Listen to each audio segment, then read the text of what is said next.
തിരുവിഷ്ട ministries spread of ലൈഫിലേക്ക് സ്വാഗതം. 2020 December 15 Syro Malabar സഭ വിശുദ്ധ കുർബാന മധ്യേ പ്രഘോഷിക്കുന്ന തിരുവചനങ്ങൾ. എഫേസ്യർ ലേഖനം 2-ാം അധ്യായം 1 മുതൽ 10 വരെയും വിശുദ്ധ മത്തായിയുടെ സുവിശേഷം 3-ാം അധ്യായം 1 മുതൽ 6 വരെയും തിരുവചനങ്ങൾ. വിശുദ്ധേറ്റവും പ്രിയപ്പെട്ടവരെ, സ്നേഹവന്ദനം. മംഗളവാർത്തക്കാലത്തിലൂടെ നാം കടന്നു പോകുമ്പോൾ നമുക്ക് ലഭിച്ച രക്ഷയെക്കുറിച്ചാണ് യഥാർത്ഥത്തിൽ നാം ധ്യാനിക്കുക. യേശുവിൻ്റെ മനുഷ്യാവതാരത്തെ ശ്രദ്ധാപൂർവം നാം വീക്ഷിച്ചാൽ അത് നമ്മുടെ തന്നെ ഒരു വീണ്ടെടുപ്പാണ്. മനുഷ്യനായി അവൻ ഭൂമിയിലേക്ക് വന്നു എന്നത് വീണുപോയവൻ്റെ സാദൃശ്യത്തിലേക്കാണ്. ഞാനും നിങ്ങളും വീണുപോയവരായിരുന്നു. നമ്മെ വീണ്ടെടുക്കാൻ വേണ്ടി അവൻ ഈ ഭൂമിയിലേക്ക് വരുന്നു, മനുഷ്യനായി വരുന്നു. അവൻ നമുക്ക് വേണ്ടി പകരം നിൽക്കുന്നു. അവനെ തിരിച്ചറിഞ്ഞ് ജീവിക്കാൻ എത്രത്തോളം ആയിട്ടുണ്ട് എന്ന് ആനുകാലിക ലോകത്തിലെ ഓരോ ചുവടുവെപ്പുകളെ പ്രതിയും നാം പരിശോധിക്കണം.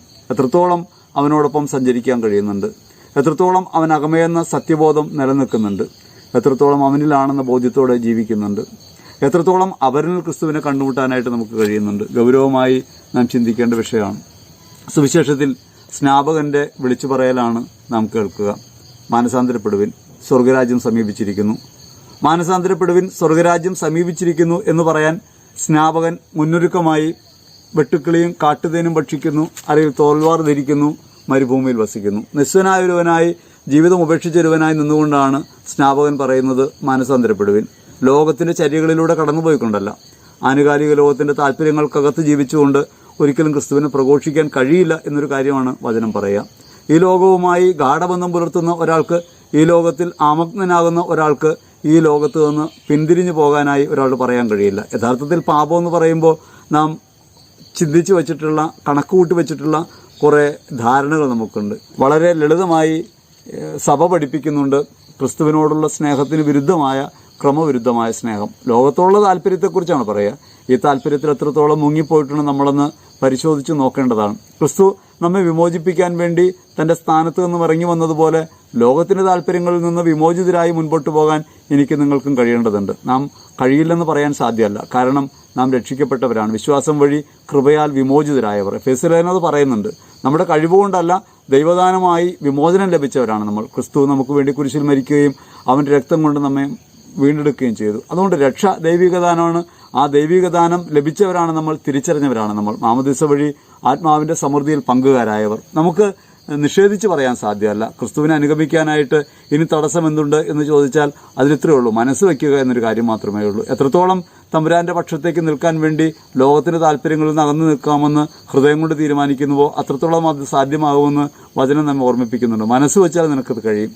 നമുക്ക് പലപ്പോഴും ഇല്ലാതെ പോകുന്നത് മനസ്സാണ്. നമ്മൾ ലോകത്തിന്റെ താല്പര്യങ്ങളിലാണ്. ഈ ലോകത്ത് സൗഭാഗ്യങ്ങൾ വെട്ടിപ്പിടിക്കാനും, ഈ ലോകത്ത് നേട്ടങ്ങൾ നേടാനും, ഈ ലോകത്ത് സുഖമായി ജീവിക്കാനും ഒക്കെ നാം തത്രപ്പെടുകയാണ്. അതുകൊണ്ട് ഈ ലോകത്തിന്റെ സ്നേഹം, ഈ ലോകത്തിന്റെ താല്പര്യം, ഈ ലോകത്തിന്റെ ഇഷ്ടങ്ങൾ, ഈ ലോകത്തിന്റെ സുഖഭോഗങ്ങൾ, അവയ്ക്കൊക്കെ വേണ്ടിയുള്ള പരക്കം പാച്ചിലാണ് നാം. അവയെല്ലാം ലഭ്യമായി കഴിയുമ്പോൾ സൗഖ്യമാകുമെന്ന് നാം കരുതുന്നു. യഥാർത്ഥത്തിൽ അപ്പോൾ അറിവിന്റെ തലത്തിൽ നാം വീണുപോയെന്നാണ് തിരിച്ചറിയേണ്ടത്. മാമോദീസ വഴി ലഭിക്കുന്ന ദൈവികദാനമായ ആത്മവെളിച്ചം നമുക്ക് ലഭ്യമായിട്ടില്ലെന്ന് വേണം കരുതാൻ. നമുക്ക് ലഭിച്ച ഈ വെളിച്ചം എന്തുകൊണ്ട് നമുക്ക് അനുഭവമാകുന്നില്ല? അതിനോട് സഹകരിക്കാൻ തയ്യാറാകുന്നില്ല. ഹൃദയം കൊണ്ട് ഒരു നിലപാട് പരിശുദ്ധാത്മാവിനോട് ചേർന്ന് സ്വീകരിക്കുമെങ്കിൽ മാത്രമേ പരിശുദ്ധാത്മാവ് നമുക്ക് അനുഭവപ്രദമാകൂ. സുവിശേഷം നമ്മോട് പറയുന്നത് ഇങ്ങനെ അനുഭവപ്രദമായൊരു ജീവിതം നയിക്കാൻ വേണ്ടിയാണ്. മാനസാന്തരപ്പെടുവിൻ, തിരികെ നടക്കാനാണ്. ജീവിതത്തിൻ്റെ പഴയ വഴിയിൽ നിന്ന്, ആയിരിക്കുന്ന സ്ഥിതിയിൽ നിന്ന് തിരികെ നടക്കണം. അങ്ങനെ തിരികെ നടന്നുകൊണ്ട് രക്ഷയുടെ വഴിയെ ചരിക്കാനായിട്ട് ഈ മംഗളവാർത്തക്കാലം നമ്മോട് പറയും. മനുഷ്യാവതാര രഹസ്യത്തെ ധ്യാനിച്ചുകൊണ്ട് മനുഷ്യാവതാരത്തിൻ്റെ അനുഭവതലത്തിലേക്ക് വരാൻ വേണ്ടിയാണ് നാം ക്രിസ്മസ് ആഘോഷിക്കുന്നത്.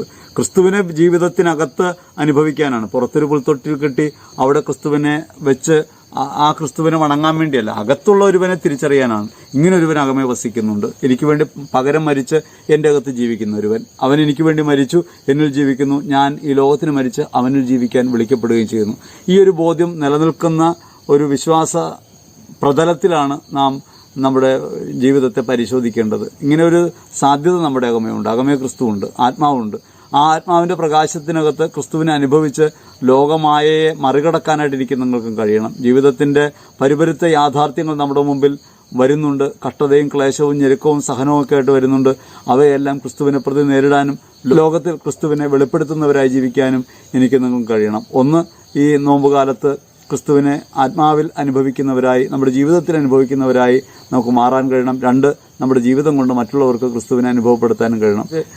മാനസാന്തരത്തിൻ്റെ ജീവിതം നയിക്കാൻ, തിരികെ നടപ്പിൻ്റെ ജീവിതം നയിക്കാൻ, ജീവിതത്തിലെ ചെറുതും വലുതുമായ എല്ലാ പ്രവൃത്തികളെയും, ജീവിത നിലപാടുകളെയും, വീക്ഷണങ്ങളെയും, കാഴ്ചകളെയും എല്ലാം തിരികെ നടപ്പിൻ്റെ ഒരു തലത്തിൽ വെച്ച് നമുക്ക് പരിശോധിക്കാം. എത്രത്തോളം ക്രിസ്തുവിലേക്ക് തിരികെ നടക്കാനാകുന്നുണ്ട്, എത്രത്തോളം ക്രിസ്തുവിനെ അനുഭവിക്കാനാകുന്നുണ്ട്. ജീവിത വഴിയിൽ അവനുമായി ഒന്നിച്ച് യാത്ര ചെയ്യാൻ ഞങ്ങളെ ബലപ്പെടുത്തണമേ എന്ന് ഹൃദയപൂർവ്വം പ്രാർത്ഥിക്കാം. ദൈവം നമ്മെ അനുഗ്രഹിക്കട്ടെ. ആമേൻ.